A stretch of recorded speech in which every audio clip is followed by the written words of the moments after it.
Hi guys, ఇంకా నేనైతే ఇంట్లోనే పాస్తా అయితే ప్రిపేర్ చేసేస్తున్నానండి. మీలో ఎంతమందికి పాస్తా అంటే ఇష్టం? ఈ పాస్తా ప్రిపేర్ చేయడానికి ముందుగా ఆనియన్స్ని కట్ చేసి పెట్టుకున్నాను. అలాగే ఒక టమాటీ, పచ్చిమిర్చి, అలాగే కరివేపాకుని అయితే తీసుకున్నానండి. ఇంకా స్టవ్ మీద కళాయి పెట్టుకొని అందులో జీలకర్ర, వెల్లుల్లి అయితే వేసుకొని కొంచెం చిటపట్లు ఆడాకైతే కరివేపాకు అయితే వేసుకున్నానండి. ఇంకా అందులోనే మనం ముందుగా కట్ చేసి పెట్టుకున్న ఆనియన్స్ని అయితే వేసుకోవాలి. ఇంకా మొత్తాన్ని అయితే కొంచెం ఫ్రై అవ్వనివ్వాలండి. ఇంకా ఫ్రై చేసుకున్నప్పుడే కొంచెం సాల్ట్ యాడ్ చేసుకుంటే మెత్తగా మగ్గిపోతాయండి. మీ ఇంట్లో క్యాప్సికమ్ ఉంటే క్యాప్సికమ్ కూడా యాడ్ చేసుకోండి. నా దగ్గర లేదు కాబట్టి నేను స్కిప్ చేస్తున్నాను. ఇంకా టమాటో అయితే యాడ్ చేసుకుంటున్నానండి. ఇంకా మొత్తాన్ని అయితే కొంచెం మగ్గనిచ్చాకైతే ఒక స్పూన్ కారం అయితే వేసుకున్నాను. ఇంకా మొత్తాన్ని బాగా కలిసే వరకు కలుపుకోవాలండి. బాగా ఫ్రై అయితే చేసుకోవాలి.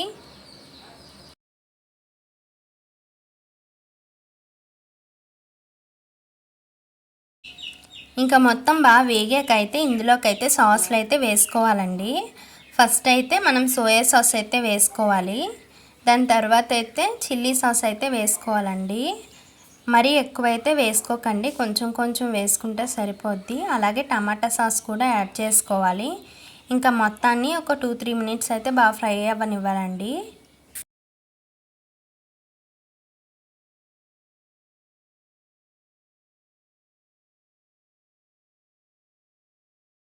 ఇంకా ఇందులోకైతే ముందుగా ఉడకబెట్టి పెట్టుకున్న పాస్తానైతే వేసుకోవాలండి. ఉడకబెట్టుకున్న తర్వాత అయితే స్ట్రెయిన్ చేసుకున్నాక అందులో కొంచెం ఆయిల్ అయితే వేసుకుంటే పొడి పొడిగా అయితే వస్తుందండి. ఇంకా దాని మొత్తాన్ని అయితే మనం వేపుకున్న దాంట్లో వేసేసుకొని ఇంకా 5 మినిట్స్ వరకు బాగా కలుపుకొని ఫ్రై చేసుకోవాలండి. ఈ విధంగా ఫ్రై చేసుకున్నట్లయితే మనం ఈ సాస్లన్నీ బాగా ఈ పాస్తాకి అయితే పడతాయి అన్నమాట. ఇంకా ఫైనల్లీ చూసారా, చాలా బాగుంటుందండి ఇలా ప్రిపేర్ చేసుకుంటే. నేనైతే ఎప్పటికప్పుడైతే ఈ విధంగా ఇంట్లో అయితే ప్రిపేర్ చేస్తాను. మీకు ఈ వీడియో నచ్చిందని అనుకుంటున్నాను. నచ్చితే ఒక లైక్ అయితే చేసేసుకోండి. మన ఛానల్ ఫస్ట్ టైం చూసినట్లయితే తప్పకుండా లైక్, షేర్ అండ్ సబ్స్క్రైబ్ చేసుకోండి. Thank you for watching my channel Priya Chandu vlogs. Bye friends.